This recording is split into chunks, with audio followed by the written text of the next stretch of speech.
Hello बच्चों, बहुत बहुत स्वागत है सभी लोगों का। और हम लोग पीरियोडिक टेबल चैप्टर में 3 लेक्चर पढ़ चुके हैं। ये हमारा चौथा लेक्चर है और आज के लेक्चर में हम लोग यहाँ से मॉडर्न पीरियोडिक टेबल स्टार्ट करेंगे। पिछले लेक्चर्स में हम लोगों ने बात की कि सबसे पहले जो है सो बहुत कम एटम्स की खोज हुई। तो सबसे पहले डोबेनाइनर सर आए, उन्होंने कुछ एलिमेंट्स को अरेंज किया। फिर उसके बाद न्यूलैंड्स आए, उन्होंने कुछ एटम्स को अरेंज किया। उसके बाद बहुत सारे साइंटिस्ट आए। उसी घड़ी में सबसे अच्छे जो रहे, सबसे कारीगर और सबसे बेहतरीन जो रहे, वो मेंडलीव सर रहे। तो मेंडलीव सर ने भी एलिमेंट्स को एक अच्छे तरीके से अरेंज किया और उसकी प्रॉपर्टीज के आधार पे और एटॉमिक मासेस के आधार पे उन्होंने 63 एलिमेंट्स जो खोजे जा चुके थे उसके आधार पर उन्होंने अच्छा उसको अरेंज किया और बताया।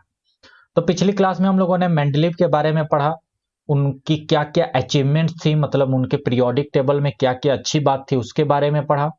फिर उसकी हमने लिमिटेशंस भी पढ़ी कि क्या क्या खामियां थी जिसके कारण से मेंडलीव पीरियोडिक टेबल को हटा दिया गया, उसके बारे में भी हम लोग पढ़ चुके हैं। मेंडलीव के बाद भी बहुत सारे साइंटिस्ट ट्राई करते रहे, ठीक है ना। बहुत सारे साइंटिस्ट ने ट्राई किया, अरेंज किया, कई कई नियम लगाए, लेकिन जो सबसे उसके बाद क्या हुआ कि एक थोड़ा सा टेक्नोलॉजी बढ़ी। तो टेक्नोलॉजी बढ़ी तो एक एक्सपेरिमेंट हुआ, एक्स रे का एक्सपेरिमेंट।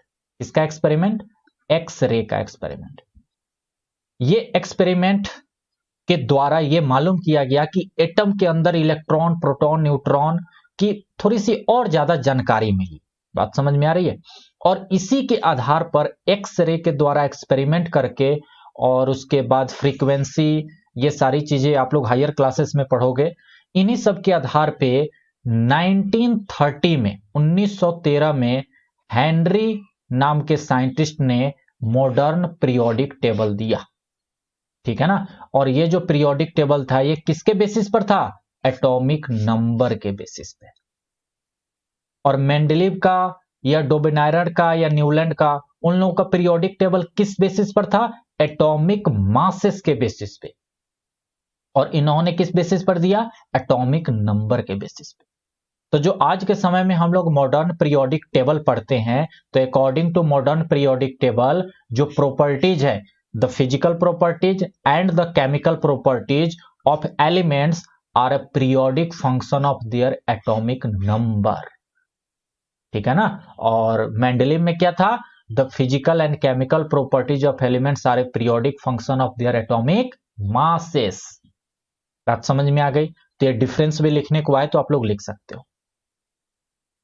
तो अब हम लोग बात करते हैं कि ये जो एक छोटी सी बात और मैं आप लोगों को बता दूं कि हेनरी जो थे ना, हेनरी 1913 में किया। उसके बाद एक दूसरे साइंटिस्ट आए, हेनरी, आफ्टर हेनरी, हेनरी के बाद एक नील्स बोहर आए। तो नील्स बोहर ने भी इस पे काम किया और उन्होंने इलेक्ट्रॉनिक कॉन्फ़िगरेशन के आधार पे पीरियोडिक टेबल बनाया। मतलब हेनरी ने किस आधार पे बनाया था? एटॉमिक नंबर के आधार। जाहिर सी बात है कि उन्होंने नंबर कहां से लिया होगा? जितने इलेक्ट्रॉन है, जितने प्रोटॉन है, उसके आधार पे। लेकिन उन्होंने इलेक्ट्रॉनिक कॉन्फ़िगरेशन उस समय नहीं किया था। बोहर ने इलेक्ट्रॉनिक कॉन्फ़िगरेशन पूरा किया कि किस सेल में कहां पे कितने इलेक्ट्रॉन रहेंगे, कैसे रहेंगे, कितने रहेंगे, ठीक है ना। इस आधार पे उन्होंने बनाया कि एलएमएन में और एम में भी जैसे 8 रहते हैं, के में 2 रहते हैं, एल में 8 रहते हैं, एम में 18 रहते हैं। तो कैसे रहेंगे वो भी कंसेप्ट एक आता है, एसपीडीएफ का कंसेप्ट, ठीक है ना। कि एस में 2 रहते हैं, पी में 6, डी में 10 और एफ में 14। ये कंसेप्ट भी आता है जो कि हायर क्लासेस में आप लोग पढ़ोगे।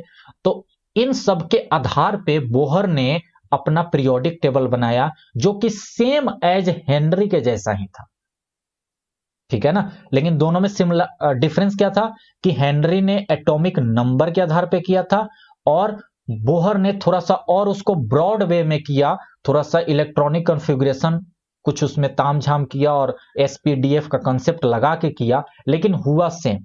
यानी कि हेनरी के बाद बोहर ने इलेक्ट्रॉनिक कॉन्फ़िगरेशन के आधार पे एलिमेंट्स को क्लासिफाई किया और दोनों सेम आया। तो हम लोग कह सकते हैं कि जो मोजले,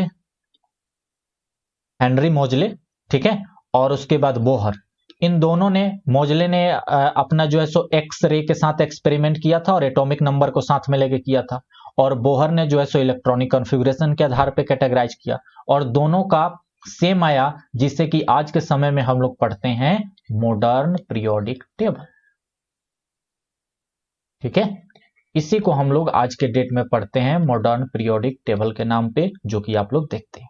ओके, तो ये बात भी आप लोगों को मेरे ख्याल से समझ में आ गई होगी। अब आगे बढ़ते हैं।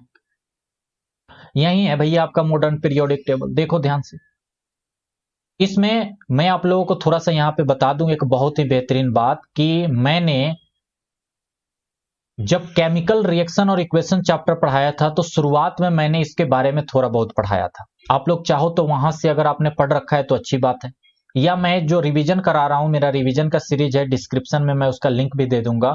उसमें जो सबसे पहला वीडियो है वो, उसमें भी इसके बारे में जिक्र किया गया है, इलेक्ट्रॉनिक कॉन्फ़िगरेशन का जिक्र किया गया है, क्यों किसी के ऊपर +1 आता है, +2 आता है, +3 आता है, किसी के ऊपर -1 -2 -3 आता है, उस बात का भी जिक्र किया गया है।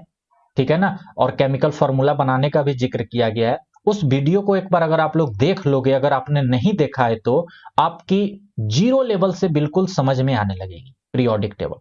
इसमें भी मैं बताऊंगा ही, लेकिन उसको देखा है या देख लोगे तो आपकी अंडरस्टैंडिंग और ज्यादा हो जाएगी। ठीक है ना, मैं यहां भी बताऊंगा सारी चीजें, डोंट वरी। ठीक है, तो देखो ये है आपका मॉडर्न पीरियोडिक टेबल। ठीक है, इसमें आप लोग देख रहे हो कि एटॉमिक नंबर के आधार पर रखा गया है। एक नंबर यहां है, फिर दूसरा है, फिर तीसरा है, फिर चौथा है, फिर पांचवा है, ऐसे ही करके 10, फिर 11, यानी बढ़ते हुए एटॉमिक नंबर के आधार पे रखा गया है। ओके, ये बात समझ में आ गई। दूसरी चीज देखो, इस पीरियोडिक टेबल में कुल टोटल ग्रुप्स कितने हैं भैया? तो कुल टोटल ग्रुप्स 18 हैं। ग्रुप्स क्या होते हैं? ऊपर से नीचे वाले जो खंबे हैं, जैसे कि पहला ग्रुप, दूसरा ग्रुप, फिर यहां 3 से लेके ये 12 तक, फिर ये 13, 14, 15, 16, 17, 18। तो यानी कि टोटल ग्रुप्स जो हैं वो 18 हैं। टोटल पीरियड्स कितने हैं? पीरियड्स का मतलब क्या हुआ? यानी लेफ्ट टू राइट। ठीक है, तो टोटल पीरियड्स कितने हैं? तो देखो, ये पहला हो गया, ये दूसरा हो गया, ये तीसरा, ये चौथा, ये पांचवा, ये छठा, ये सातवां। तो टोटल पीरियड्स जो हो गए वो 7 हो गए। ठीक है, ये जो नीचे तुम देख रहे हो ना, ये जो लेंथेनाइड सीरीज लिखा है और एक्टेनाइड सीरीज लिखा है, ये वास्तव में लेंथेनाइड यहां से आया है। ठीक है ना, और एक्टेनाइड यहां से आया है। इस बात का ध्यान रखना, लेंथेनाइड और एक्टेनाइड्स यहां से आए हैं। मतलब यहां पे चूंकि ये सारे एलिमेंट्स ऐसे थे जो कि इसी के जैसे ही थे, तो इसीलिए इन सबको एक जगह रख दिया गया और बोला गया कि इसको एक अलग ग्रुप बना देते हैं, एक अलग डिब्बे में बंद करके ऐसे रख देते हैं। ठीक है, और फिर इसको भी ऐसे ही किया गया। इसमें जो समझने वाली मेन बात है वो ये है कि पहला ग्रुप और दूसरा ग्रुप, इसको हम लोग एस ब्लॉक बोलते हैं। ठीक है, और ये 13 से लेके 18, इसको हम लोग पी ब्लॉक बोलते हैं। और ये 3 से लेके 12, 3 से लेके 12, इसको हम लोग डी ब्लॉक बोलते हैं। ठीक है, 3 से लेके 12 तक, ग्रुप नंबर 3 से लेके 12 तक को क्या बोलते हैं? D block. और ये नीचे जो तुम दो देख रहे हो ना, इस नीचे, इसको हम लोग एफ ब्लॉक बोलते हैं। ये थोड़ा सा बात ध्यान में रखना। पहले और दूसरे ग्रुप को क्या बोलेंगे? एक साथ दोनों को एस ब्लॉक बोला जाएगा। 13 से लेके 18 तक को पी ब्लॉक बोला जाएगा, जिसमें 6 आ गए, 13, 14, 15, 16, 17, 18। और 3 से लेके 12 तक में ये सारे डी ब्लॉक बोले जाएंगे, और ये नीचे वाले दो जो हैं ये एफ ब्लॉक बोले जाएंगे। क्या मेरी बात सबको समझ में आ गई? ओके, अब यहां पे देखो, इन एलिमेंट्स को मैंने पहले भी बताया था कि इन एलिमेंट्स को एक रूल के आधार पर ग्रुप में रखा गया है। ऐसा नहीं है कि हम जैसे मन हुआ वैसे हमने रख दिया, एक नियम के आधार पर रखा गया है। जैसे वो नियम क्या क्या है, जरा ध्यान से देखो।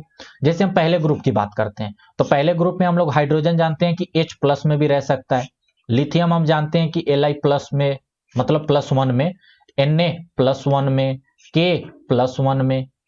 यानी कि हमने देखा कि पहले ग्रुप की क्या सिमिलरिटी है, क्या खास बात है, कि इनके आउटर मोस्ट शेल में एक एक इलेक्ट्रॉन होते हैं।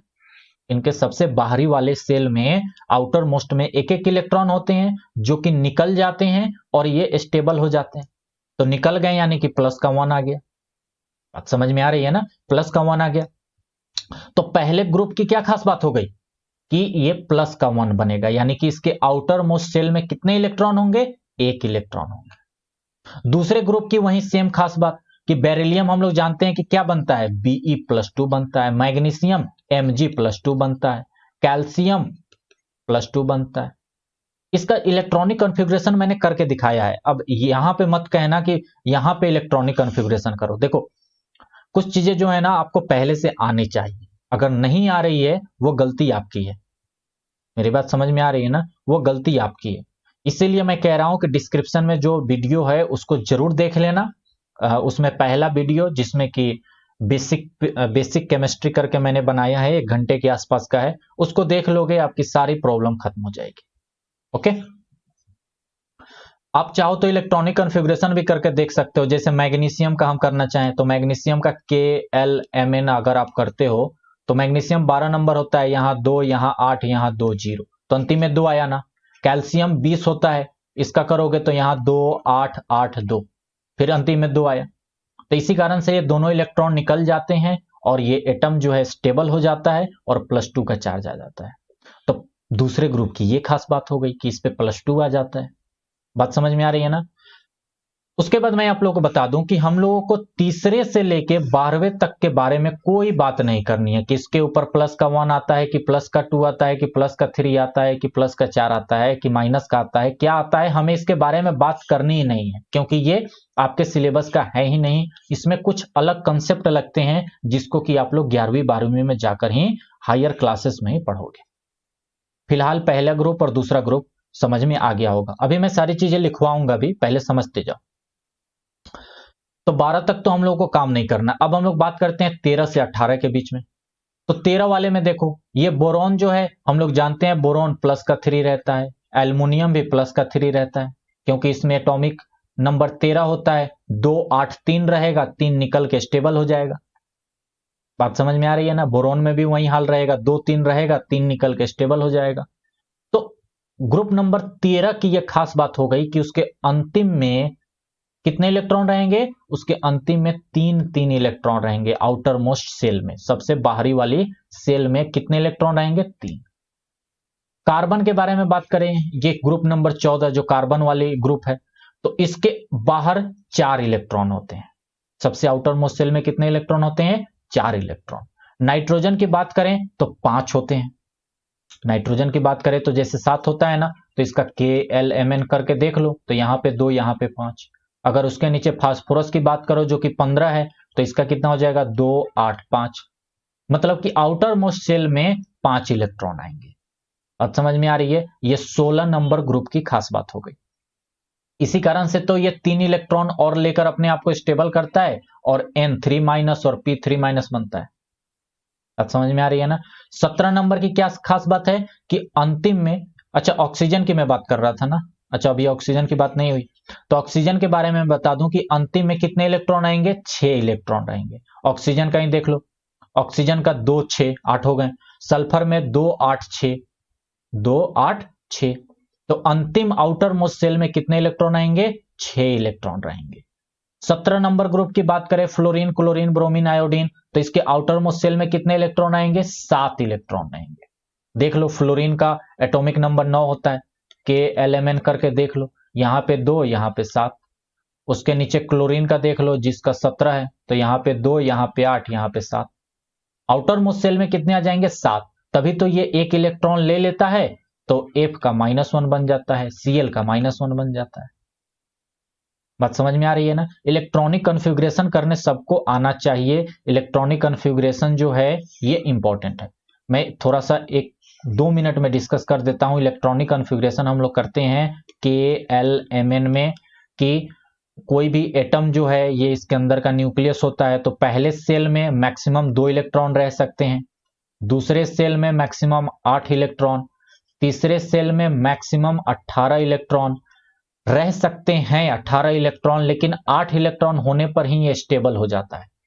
फिर उसके बाद दोबारा 18 पर भी स्टेबल होगा, लेकिन 8 अगर हो जाते हैं तो भी ये स्टेबल हो जाता है। इसके बारे में डिस्कशन हो चुकी है।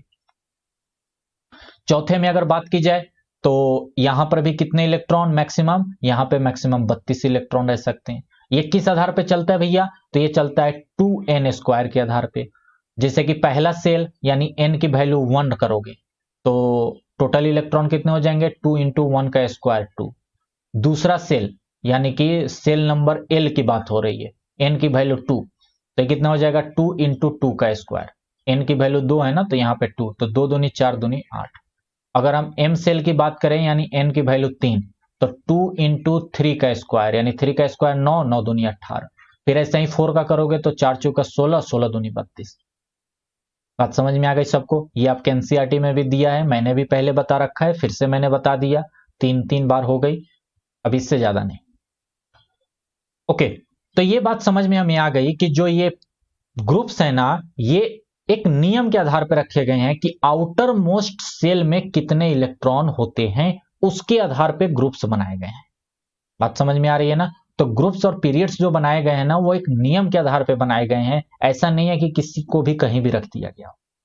अब मैं यहां पे हर एक ग्रुप और हर एक पीरियड को लेकर बात करूंगा, और कौन कौन से एटम होते हैं उसको याद करने का तरीका भी डिस्कस करूंगा, और कुछ जो बातें 2-4 हैं उस पर भी मैं आप लोगों को लिखवाते चल रहा हूं, आप लोग सभी लोग नोट डाउन करते चलना। देखो, मॉडर्न पीरियोडिक टेबल जो हमारा है, अभी के समय का हमारा जो मॉडर्न पीरियोडिक टेबल है, ये मॉडर्न पीरियोडिक टेबल में कुल टोटल 18 वर्टिकल कॉलम्स हैं, ठीक है ना, जिनको कि हम लोग ग्रुप्स कहते हैं, और 7 हॉरिजॉन्टल रोज हैं, ठीक है ना, इधर से इधर की तरफ। वर्टिकल कॉलम्स का मतलब हुआ ऊपर से नीचे की तरफ, और हॉरिजॉन्टल रोज यानी दाहिने से बाएं की तरफ, जिनको कि हम लोग पीरियड्स कहते हैं, जो कि मैं आप लोगों को पहले भी दिखा चुका। ओके, तो ये लाइन लिख लेना। उसके बाद हम लोग सबसे पहले पीरियड्स पे बात करते हैं, ठीक है। तो सबसे पहले हम लोग पीरियड्स पे बात करते हैं, इसको मैं नीचे कर देता हूं। देखो, जो हमारा फर्स्ट पीरियड है ना, हमारा जो फर्स्ट पीरियड है, फर्स्ट पीरियड में कितने एटम है, फर्स्ट पीरियड में मात्र 2 एटम है, हाइड्रोजन एंड हीलियम। तो फर्स्ट पीरियड को इसीलिए कहा जाता है कि भैया फर्स्ट पीरियड जो है वो सबसे छोटा है, शॉर्टेस्ट पीरियड है,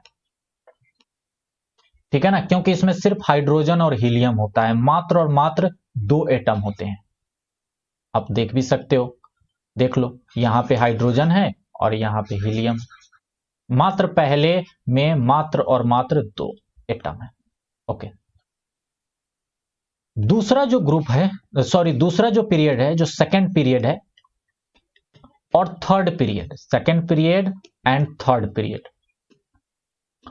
इसको भी हम लोग शॉर्ट पीरियड कहते हैं। पहला पीरियड तो शॉर्टेस्ट हो गया, सबसे छोटा, दूसरा और तीसरा को हम लोग कहते हैं short period, known as short periods. क्यों शॉर्ट पीरियड्स कहते हैं भैया, क्योंकि दूसरे पीरियड में भी और तीसरे पीरियड में भी 8-8 एलिमेंट होते हैं। कितने एलिमेंट होते हैं, 8-8 एलिमेंट होते हैं। देखो, जैसे सेकंड पीरियड कहां से शुरू होता है, ये लिथियम से शुरू होता है, lithium, beryllium, boron, carbon, nitrogen, oxygen, fluorine, neon, यहां तक जाता है। और जो थर्ड पीरियड है वो कहां तक से शुरू होता है, सोडियम से। तो sodium, magnesium, aluminium, silicon, phosphorus, sulphur, chlorine और आर्गन। तो ये कुल टोटल 8-8 एलिमेंट है। देख लो यहां पे, ये लिथियम एक, बेरिलियम दूसरा, ये तीसरा, ये चौथा, ये पांचवा, ये छठा, ये सातवां, ये आठवां, और सेम सोडियम वाले में भी 8। ओके, तो दूसरा और तीसरे को शॉर्ट कहा जाता है। अब हम लोग बात करते हैं चौथे और पांचवे की, मतलब कि fourth and fifth periods. Fourth and fifth periods जो होते हैं ना, इसको हम लोग लॉन्ग पीरियड कहते हैं, are called as long period. क्यों लॉन्ग पीरियड कहते हैं, क्योंकि इनके हर एक पीरियड में 18 एलिमेंट्स होते हैं। कितने होते हैं, 18 या 18 होते हैं, ठीक है ना। और जैसे फोर्थ वाला है, तो फोर्थ वाला जो है वो शुरू होता है यहां से और आगे की तरफ जाता है, और फिफ्थ वाला जो है, फोर्थ वाला जो है सो पोटेशियम कैल्शियम से शुरू होता है, और फिफ्थ वाला जो है सो आरबी रुबिडियम से शुरू होता है। देख लो यहां पे, देखो ये पोटेशियम से, फिर कैल्शियम, और ऐसे ही करके ब्रोमीन और क्रिप्टोन तक गया, जिसमें 18 एलिमेंट है, क्योंकि एक नंबर से शुरू हुआ 18 तक पूरा पूरा भरा है। इसमें भी रुबिडियम से शुरू हुआ और जीनॉन तक गया है। ठीक है, तो यानी कि हम कह सकते हैं ना कि चौथा और पांचवा पीरियड जो है सो लॉन्ग पीरियड है, क्योंकि 18 एलिमेंट इसमें होते हैं। और जो छठा, सिक्स्थ एंड सेवेंथ पीरियड्स हैं, इनको हम लोग लॉन्गेस्ट कहते हैं। क्या कहते हैं भैया? कॉल्ड एज लॉन्गेस्ट, क्योंकि इसमें सबसे ज्यादा एलिमेंट्स होते हैं। सिक्स और सेवेंथ पीरियड्स में देखो 32 इलेक्ट्रॉन है टोटल। देखो मैं गिनवा देता हूं 32 कैसे। देखो यहां से लेके और यहां तक 18 हो गए, और फिर ये वाला भी तो, यहां पर भी तो 14 है, क्योंकि ये 14 कहां है? ये है। यहां पर भी तो 14 है, वो 14 कहां है? यहां है। ठीक है ना? तो 14 प्लस 18 कितने हो गए? 32। ये छठा ग्रुप और ये सातवां ग्रुप। ओके, तो ये बात आपको दिमाग में रखनी है। ये छठा ग्रुप है और ये सातवां है। छठा पीरियड, सॉरी, छठा पीरियड, सिक्स्थ पीरियड और ये सेवेंथ पीरियड। तो यानी कि सिक्स्थ और सेवेंथ पीरियड्स जो हैं ये सबसे लॉन्गेस्ट पीरियड होते हैं। अब तुम काउंट करके देख लो, 118 आ जाएगा। यहां पे 32 है ना, मतलब छठे में भी 32 और सातवें में 32, तो 32 गुनी 32 कितना हो गया? 64। और यहां पे 18 यानी 18 दूनी 36, और इसके पहले 8 तीसरे और चौथे में 8 यानी 8 दूनी 16, और फिर उसके बाद पहले में 2। काउंट करके देख लो जरा, 6 4 10 और 8 18, फिर 6 3 9 1 10 11, 118 एलिमेंट्स। तो बात समझ में आ गई? 118 एलिमेंट्स, मैंने पहले भी बोला था कि 118 एलिमेंट्स टोटल होते हैं, वो काउंट करने पर भी आ गया। बात समझ में आ गई ना? तो ये हो गई पीरियड्स की बात। अब हम लोग आते हैं ग्रुप्स के आधार पे पढ़ते हैं कि हर ग्रुप्स की क्या खास बात है, उसके आधार पे। इसको नीचे ही कर देते हैं क्योंकि यहां लिखना होगा। ठीक है, देखो अब हम लोग ग्रुप्स के आधार पे पढ़ते हैं।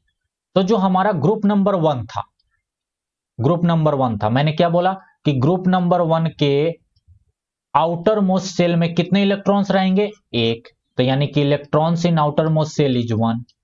ग्रुप नंबर 1 को हम लोग बोलते हैं एल्कली मेटल्स। क्या नाम बोलते हैं इसको? एल्कली मेटल्स, क्योंकि ये वाटर के साथ रिएक्ट करने के बाद एल्कलीज बना देते हैं। जब इनकी रिएक्शन वाटर के साथ की जाती है ना, तो ये क्या बना देते हैं? एल्कलीज बना देते हैं, जो कि आप लोग एसिड बेस एंड साल्ट वाले चैप्टर में पढ़ चुके हो, और मेरे ख्याल से उसके अगले चैप्टर में भी पढ़ चुके हो। ठीक है, मेटल एंड नॉन मेटल में आपने पढ़ा है शायद। हाँ, मेटल एंड नॉन मेटल में आपने पढ़ा है। ओके, तो एल्कली मेटल की रिएक्शन वाटर के साथ कराते हैं तो एल्कलीज बनता है। ये बात भी समझ गया। अरे सोडियम कास्टिक सॉल्यूशंस आपने हम लोगों ने बनाया था ना, सोडियम हाइड्रोक्साइड, पोटेशियम हाइड्रोक्साइड, उसी की बात चल रही है और कुछ नहीं। इसमें कौन कौन से एलिमेंट्स आते हैं? तो इसमें आते हैं hydrogen, lithium, sodium, potassium, rubidium, caesium और फ्रेंसियम। ये सारे एटम्स आते हैं। इसको याद करने का तरीका भी मैंने बताया था कि हे लीना, ली से एल आई और ना से सोडियम, हे लीना कर रब से फरियाद, हे लीना कर रब से फरियाद। इससे आपको याद हो जाएगा कि पहले ग्रुप में कौन कौन से एटम होते हैं। दूसरे ग्रुप की बात की जाए तो दूसरे ग्रुप में आउटर मोस्ट सेल में कितने इलेक्ट्रॉन्स होते हैं? 2 होते हैं। इनको हम लोग बोलते हैं एल्कलीज अर्थ मेटल्स। दूसरे ग्रुप का स्पेशल नाम क्या होता है? एल्कलीज अर्थ मेटल्स, क्योंकि इनके जो ऑक्साइड्स होते हैं ना, वो एल्कलिन नेचर में होते हैं और वो अर्थ पर पाए जाते हैं, मतलब अर्थ के क्रस्ट पर हमें मिल जाते हैं, मिट्टी में मिल जाते हैं। बात समझ में आ रही है ना? तो इसीलिए इनको बोलते हैं एल्कलीज अर्थ मेटल्स। इनमें कौन कौन से आते हैं? तो इसमें आपके आ गए बेरिलियम, उसके बाद आपका आ गया मैग्नीशियम, उसके बाद कैल्शियम, उसके बाद स्ट्रोंशियम, और ये बैरियम, और आर ए रेडियम शायद होता है। हाँ, इसको याद करने का मैंने तरीका क्या बताया था? मैंने बताया था बेटा मांगे। अगर आप लड़की हैं तो यहां पे अपना बेटी कर लीजिएगा कि बेटी मांगे कार, स्कूटर, स्कूटर, स्कूटर ऐसे होगा मेरे ख्याल से, और बाप राजी। बेटी मांगे या बेटा मांगे कार, स्कूटर, बाप राजी। तो इससे आपको ग्रुप नंबर 2 आसानी से याद हो जाएगी कि ग्रुप नंबर 2 में कौन कौन से आइटम्स होते हैं। ठीक है। ग्रुप नंबर 3 से 12th मैंने क्या बोला था कि ग्रुप नंबर 3 से लेके ग्रुप नंबर 12 तक हमें नहीं पढ़ना है। We will study in higher classes. इसको हम लोग डी ब्लॉक बोलते हैं और प्यार से इसको हम लोग ट्रांजिशन एलिमेंट्स भी बोलते हैं। ठीक है ना, जैसे प्यार से हम लोग किसी को बोलते हैं ना सोना मोना। ठीक है, तो वैसे ही 3 से लेके 12 तक के जो एटम्स होते हैं, 3 से लेके 12 तक के जो ग्रुप्स हैं, इनमें जितने भी एटम्स हैं, इन सारे एटम्स को, इन सारे एलिमेंट्स को हम लोग ट्रांजिशन एलिमेंट्स बोलते हैं डी ब्लॉक के अंदर। इनकी कुछ खास बातें होती हैं, ये मतलब कि थोड़े से अलग टाइप के होते हैं, अलग प्रॉपर्टी होती है इनकी, इसीलिए इनको हायर क्लासेस में पढ़ा जाता है, क्योंकि इसमें बहुत सारी कॉन्सेप्ट्स आती है। तो ग्रुप नंबर 3 से 12 तक हमें अभी पढ़ना नहीं है, उसके बारे में हम लोग आगे देखेंगे। बस नाम जान गए कि डी ब्लॉक है वो और ट्रांजिशन एलिमेंट्स हैं उसमें। ओके, ग्रुप नंबर 13 की बात करते हैं। कौन से वाले? वो बोरोन एल्युमिनियम वाले। तो electrons in outer most shell, सबसे अंतिम सेल में कितने इलेक्ट्रॉन्स रहेंगे? 3। नाम क्या है? Boron family. बस इसको हम लोग बोरोन फैमिली कह देते हैं और कोई स्पेशल इसका नाम नहीं होता। बोरोन फैमिली कह देंगे तो बोरोन वाले सब आ जाएंगे। इसमें कौन कौन से एटम आते हैं? तो बोरोन, बाल, गया मतलब गैलियम, फिर इन टीएल। इसको याद करने का मैंने आपको तरीका भी बताया था कि बाल, बी से बी, ब, अल, बाल। ठीक है, गया, इन, थाली। खाना खाते समय क्या होता है? बाल गिर जाता है ना थाली ओले में, या थाली से बाल निकल जाता है, तो हम लोग वही कहते हैं बाल गया इन थाली। ऐसे मैंने बनाया था, आप लोग चाहो तो कुछ और बना लेना। ठीक है, बाल गया इन थाली की जगह कुछ और आप बना सकते हो। अब बात करते हैं ग्रुप नंबर 14 की। तो ग्रुप नंबर 14 के आउटर मोस्ट सेल में कितने इलेक्ट्रॉन्स हैं? 4। ठीक है, जिसको कि हम लोग कार्बन फैमिली कहते हैं। और इसमें कौन कौन से आएंगे? तो इसमें आएगा कार्बन, सिलिकॉन, जर्मेनियम, पीछे मैंने गैलियम लिखा था, हाँ ठीक है, जर्मेनियम। कौन सी गीत सुनाऊं प्रभु, पीबी, लीड और टीन की बात हो रही है। तो कार्बन क्या है? तो इसको मैंने याद करने का तरीका बताया था आपको कि कौन सी गीत, कौन सी गीत सुनाऊं प्रभु, सुनाऊं प्रभु। तो इससे आपको ग्रुप नंबर 14 याद हो जाएगा कि कौन सी गीत सुनाऊं प्रभु। इस तरीके से आप याद कर सकते हो। ग्रुप नंबर 15 जो है, ग्रुप नंबर 15 में आउटर मोस्ट में कितने इलेक्ट्रॉन्स रहेंगे? 5। इसको हम लोग नाइट्रोजन फैमिली कहते हैं। और एक और इसको कहते हैं ऑल्सो कॉल्ड एज पिनिक्टोजेंस। पिनिक्टोजेंस, पिनिक्टोजेंस का मतलब होता है कि, क्योंकि इसको पिनिक्टोजेंस इसलिए बोलते हैं क्योंकि ये पॉइजनस कंपाउंड बनाता है। नाइट्रोजन हो गया, फास्फोरस हो गया, आर्सेनिक, बिस्मथ, एंटीमनी, ये जो है ना, ये मतलब कि नाइट्रोजन और फास्फोरस ज्यादातर ये जहरीली चीज बनाते हैं। जैसे आप यूरिया का एग्जांपल लेना लो, NH2CO NH2, नाइट्रोजन होता है ना इसमें, तो यूरिया, ऐसा तो है नहीं कि चावल दाल में यूरिया मिलाया खा लिया, अरे ग्रोथ हो जाएगा हमारा, बॉडी बन जाएगी, चलो यूरिया मिला लो खा लो, ऐसा ऐसा तो है नहीं ना। और पोटास होता है जो कि हम लोग खेतों में देते हैं, अरे खाद के रूप में पोटास, तो ऐसा तो है नहीं कि पोटास लाओ खा लेते हैं, फास्फोरस का बना होता है। तो कहने का मतलब ये है कि ये जो है ना नाइट्रोजन फैमिली, इसमें जो भी एटम्स होते हैं वो क्या होते हैं भैया? वो जहरीला होता है। ठीक है ना, उसमें पॉइजन होता है, पॉइजन कंपाउंड मतलब कि बनाया जाता है इसी को मिला के, तो इसीलिए इसको पिनिक्टोजेंस भी कहा जाता है।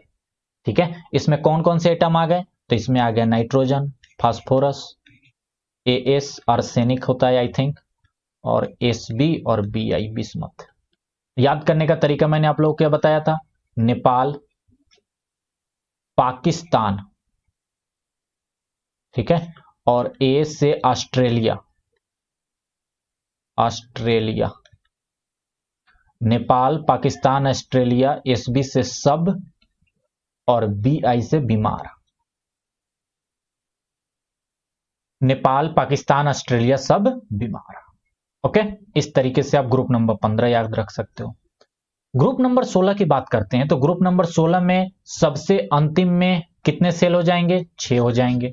ऑक्सीजन फैमिली कहा जाता है इसको, ऑक्सीजन फैमिली भी कहा जाता है, और साथ ही साथ इसको कहा जाता है ऑल्सो कॉल्ड एज, यहां पर लिख लेना कि ऑल्सो कॉल्ड एज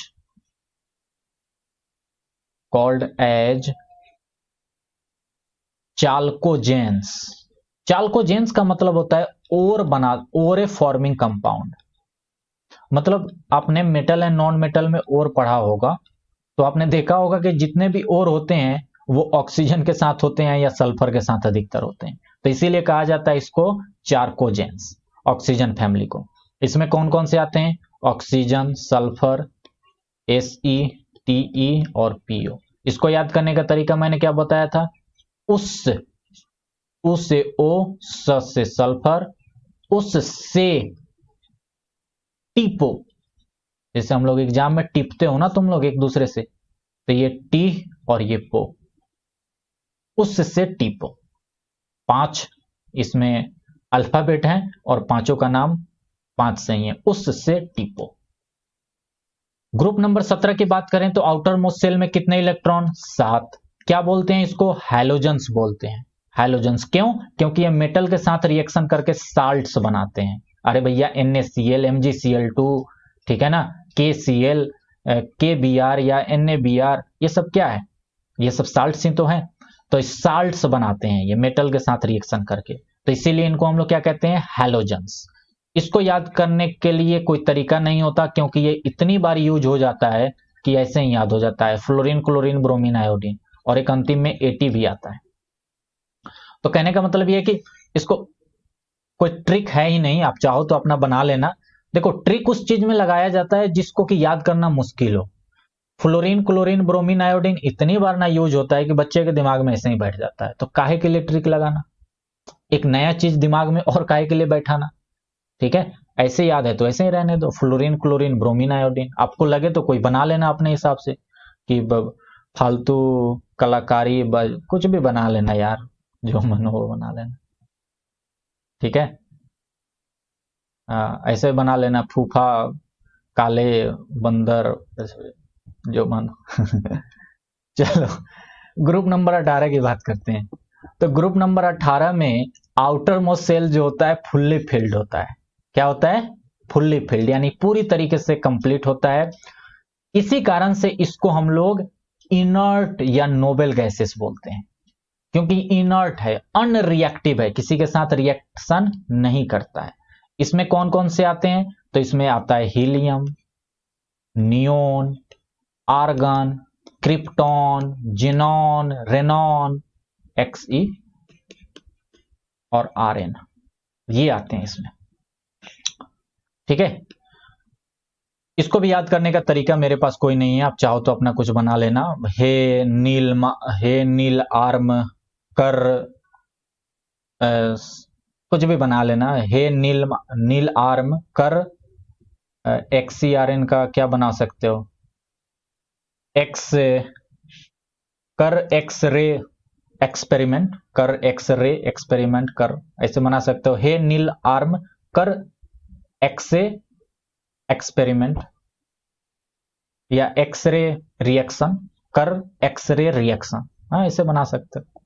जो मन में आए, देखो अपना जो मन में आए बना लेना, याद कर लेना। ऐसे भी याद रख सकते हो, ज्यादातर बच्चे ऐसे ही याद रख लेते हैं, helium, neon, argon, krypton, xenon and radon. ये ग्रुप नंबर 18 की बात थी। तो अब आपको एक बात समझ में आ गई होगी, एक बात यहां पे बहुत अच्छे से समझ में आ गई होगी कि जो हमारे पीरियोडिक टेबल है जो हमारा ये पीरियोडिक टेबल है, इस पीरियोडिक टेबल में ग्रुप्स जो हैं वो 18 हैं, पीरियड 7 हैं। तो ग्रुप्स और पीरियड्स समझ में आ गया, किसमें कितने एटम्स हैं वो समझ में आ गया, किस ग्रुप को में कौन कौन से एटम है वो भी आप याद रख सकते हो। 3 से 12 को छोड़ दो, अभी 1 2 और 13 से लेकर 18 तक याद रख सकते हो। क्या खास बात है, मतलब कि उसके आउटर मोस्ट सेल में कितने इलेक्ट्रॉन हैं वो भी आप दिमाग में रख सकते हो कि 13 है तो अंतिम में 3 है, 4 है तो अंतिम में 14 में 4 है, 15 वाले में 5 है, 16 में 6 है, 17 में 7 है। ठीक है, उस हिसाब से उसकी वैलेंसी भी आप याद रख सकते हो। जैसे 17 वाले की 7 है तो वैलेंसी क्या हो जाएगी, -1। ऑक्सीजन वाले में वैलेंसी क्या हो जाएगी, -2। नाइट्रोजन वाले में वैलेंसी क्या हो जाएगी, -3। वो आयन की मैं बात कर रहा हूं, माफ कीजिएगा, आयन की बात कर रहा हूं। वो वैलेंसी भी इसकी इसकी 1 होगी, इसकी 2 होगी, इसकी 3 होगी, इसकी 4 होगी, फिर इसकी 3 हो जाएगी। ठीक है ना, क्योंकि ये +3 में रहता है, इसका तो आयन बनता ही नहीं है। इसका जो है सो -3 में रहता है, इसका -2, इसका -1। फिर इस पर बात करें तो इसकी वैलेंसी 2 होती है क्योंकि ये +2 में रहता है, ये +1 में रहता है तो इसकी वैलेंसी 1 हो गई। ये सारी बातें भी इसी से आप समझ सकते हो। बात समझ में आ रही है ना। और जो मैंने लेक्चर आपको डिस्क्रिप्शन में दिया है, पहला लेक्चर जिसमें बेसिक केमिस्ट्री पढ़ाया गया है, उसको अगर आप देख लेते हो तो ये अगर आपको प्रॉब्लम हो रही होगी छोटी मोटी, वो क्लियर हो जाएगी। ओके है ना। चलो, तो मेरे ख्याल से 1 या 2 लेक्चर और आएगा, क्योंकि अब थ्योरी बहुत कम बची है, कुछ क्वेश्चंस भी करवाने हैं, तो 1 या 2 लेक्चर और आएगा, आपका ये कंप्लीट हो जाएगा।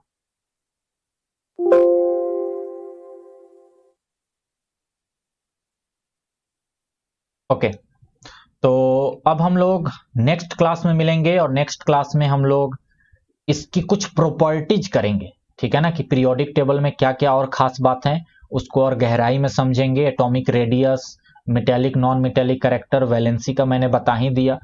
उसको ट्रेंड वाइज लिख लेंगे कि पीरियड में बढ़ने पर क्या होता है, ग्रुप में नीचे आने पर क्या होता है, वो सब भी पढ़ लेंगे। और उसके बाद कुछ क्वेश्चंस भी मैं डिस्कस कर दूंगा, एमसीक्यू टाइप्स के, और हर टाइप के क्वेश्चन डिस्कस कर दूंगा। आपका ये चैप्टर कंप्लीट हो जाएगा। ठीक है, तो लेक्चर कैसा लग रहा है आप लोग हमें कमेंट में जरूर बताते रहें। और चैनल को अगर अभी तक सब्सक्राइब नहीं किया तो सब्सक्राइब करें, इस वीडियो को लाइक करें, अपने दोस्तों में शेयर करें, अपने आने वाले जो जूनियर्स हैं उनको बताइए। और मिलते हैं हम लोग नेक्स्ट क्लास में, तब तक के लिए बाय, जय हिंद।